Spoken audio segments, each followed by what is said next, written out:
We're here in the paddock with trainer and driver Frank Antonacci. Thanks for taking the time after a big race to do an interview with us. Yep. So you are originally, we were talking before this interview, from Connecticut, and I'm assuming that's where your stable is now? Yeah, not exactly a hotbed for harness racing, but that's where we're at. How did you guys get your start at there? Well, my grandfather moved to Somers, Connecticut in 1974, and bought some land up there. Started a business up there, and kind of wanted his horses close to home. So you're third generation, now you have the stable. Tell us who you got in it. Well, we got mostly 2 and 3 year olds. We concentrate on stakes horses. Now since there's a lot of money for the open horses at 4, 5, and older, we're keeping some of them also. And you'll probably see them race around Pennsylvania, Chester here, and other places. Most of them are Pennsylvania breds. So we're starting to get into the older horses also with the lucrative purses.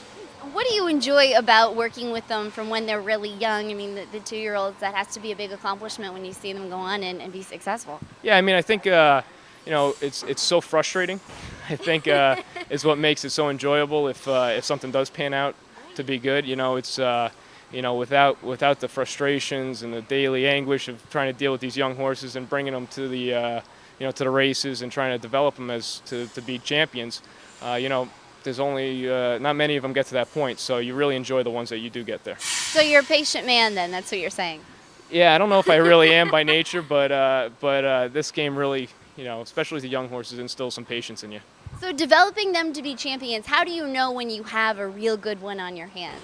Well, some people will say that they know right away, and I'm sure some horses are like that, but a lot of them, now it seems like it takes the first couple starts to really distinguish which ones are the great ones and which ones aren't, because so many of them are so talented now. It's only fifths of a second that separates a horse that, is a 20 claimer and a world champion sometimes. So, it all comes down to the one that wants to stick his nose out in front, and sometimes it's hard to tell training them down. And what do you, I guess the bloodline, how important is that? I know when people are looking at claims, they're kind of looking at how they did in the past. You haven't seen a horse race it, so how important is the breeding there? I mean, some people at a yearling, well, everybody has a different formula for what they think works to pick out young horses. We stress a lot on the pedigree. We do a lot of research and a lot of, farm's been around for a long time, so we've seen a lot of these horses race in the past, and, we believe that provides us of an advantage, when we go to the sales rings. So we do a lot of research, and we have certain stallions and broodmares and families and pedigrees that we prefer over others. And we try to, put that into the equation along with, what their, physical attributes are. And talking about bloodlines and families, the name of your farm is not Antonacci Stables or Farms, it's Lindy Farms. So where did you guys get that name from? Right, it's, we're Lindy Farms, and it comes from a town that my family is from on Long Island called Lindenhurst, and everything in that town is Lindy something or other. And, Lindy Farms is more than just me or my father or my uncle. It's been a whole family affair for 3 generations, so it's not just one person. So, we try to keep everything under the banner Lindy Farms or Lindy Racing Stable. Also, that went through an evolution is your colors. Share with us how you came up with the black and blue. Yeah, like when I took over the stable about 6, 7 years ago, I wasn't too fond of the colors. They were kind of, I thought they were a little antiquated. I didn't think they didn't go with my complexion, let's say, or something like that. You're being real honest. Yeah, I like that. I don't know. I just, I kind of said, when I took over, I wanted to put my own personal flair on things, and we changed the colors, and I prefer them. On hot days, it's not so great to be in all black, but it works out. Gotta bite the bullet there, I guess. Your family been coming to Pocono and racing here for many, many years. I can imagine you guys have seen the property go through a lot of changes. What do you like about racing here? Well, it's one of the greatest surfaces you could race on.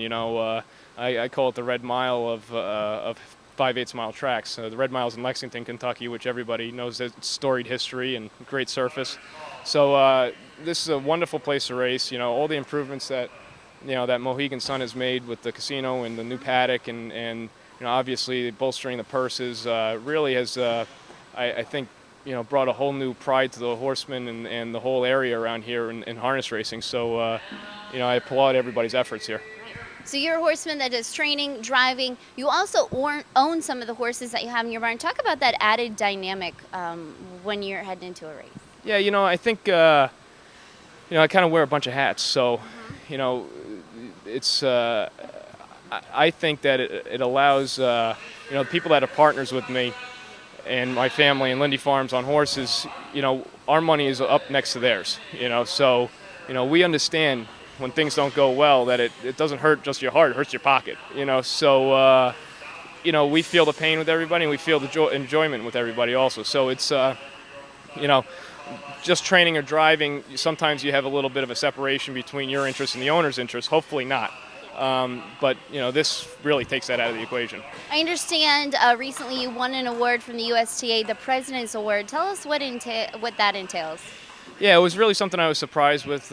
We put together a program trying to bring ownership to a more easily accessible and level, which we opened up 3 horses to the public at a very low price with no added costs, and so people could be involved and follow us on Facebook. We have a very active Facebook page, Lindy Farms of Connecticut at Facebook, right? We'll have to check that out. That little plug. A little plug, but we try to stay active on there so people can have the experience of owning a racehorse without the stress of the monthly bills and all that comes with it.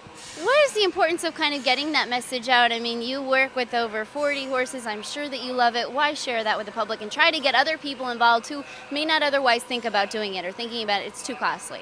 Yeah, well, I mean, the animal is what this is all about. I mean, the horse is such a majestic and beautiful animal, and I'm blessed to be able to work with them on a daily basis. And sometimes myself even, you get in a grind daily and you lose that that mystique that it's great to see. Like when I bring people that aren't usually around horses, to see their whole demeanor change when they're at the barn and everything like that, and that's worth a lot to a lot of people. You know what I mean? It's in a day and age of fast pace and distractions, you see people come to the races or come to the stable and watch their horses. It seems to give them some peace, and it's just something that I think everybody should have that type of enjoyment. And a new set of eyes Yeah, as well. Sure, absolutely. The more people we could bring to harness racing, the better. So we found out about you on the track and in the stable. Now we're going to find out some things about you off the track in the lightning round. Okay. You prepared? You've been doing really well throughout this All right. whole interview. Sounds good. What was your first car? My first car was actually a 77 Volkswagen Beetle, which I never even drove. I sold it before I was even 16. So that was my first car, though. Not many people know that. Wait, what about your favorite meal? Anything Italian food's my favorite. So, I got to watch the pasta during racing season, but I love a nice bowl of pasta. And what are you washing that pasta down with? What kind of drink are you having alongside it?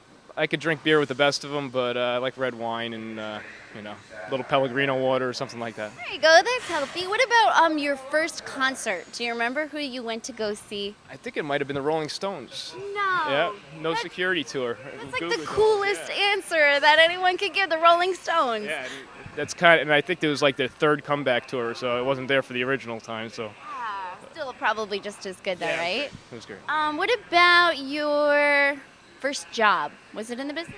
My first job was actually, I mean, I was going to the stable my whole life, so I don't know what you'd consider the first job, but somewhere around the barn doing something. What about if you hit the lottery? What's the first thing that you would do after you cash the ticket? Probably not much different than what I'm doing now. I think it might take a little bit of stress away from things, but I think just try to do something good for charity and help people around me that I've always wanted to help with stuff like that. If you had a superpower, what would it be? You could do anything. It's a really good question. If I could do anything, I think it would be able to tell the future and so you could change things in the present to make the future better. Speaking of the future, anybody following in your footsteps? Anybody coming along that'll be wearing the black and blue as well? Yeah, well, I got 2 brothers that are both active in harness racing, and I'm expecting my first son around Christmas time, so we're very excited about that. That's a blessing. Congratulations. That's awesome. So maybe he'll be out there one day too. Yep, another Frank. So. Frank Jr., and what about an inspiration? Anybody that you've looked up to throughout your career, either personally or professionally? Yeah, my grandfather, I've said it over and over again, people, if you've heard it before, but my grandfather was a great man. He was a very spiritual and insightful person, and he was a tough guy, but he was he had a lot of great attributes, and I just tried to be like him. Well, Frank, thank you so much for taking the time you. and doing the interview. Good luck this season and Merry Christmas. You have extra blessings this year, so thanks. Enjoy the races.